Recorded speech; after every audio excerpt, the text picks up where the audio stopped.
పూలంగి సేవ.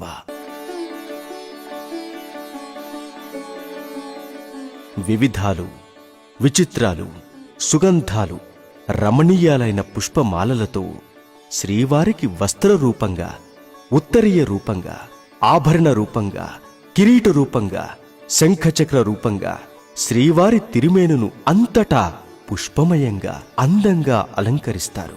ఇప్పుడు శ్రీ స్వామివారు పూల అంగీ తొడిగినట్లుగా ఉంటారు.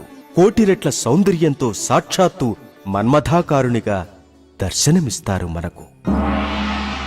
ప్రతి గురువారం నాడు పూలంగిని ధరించిన శ్రీ స్వామివారిని సేవించి శ్రీ స్వామివారి ఆశీస్సులకు పాత్రులవుతూ ఎందరో భక్తజనులు తన్మయులు, కృతార్థులు అవుతున్నారు.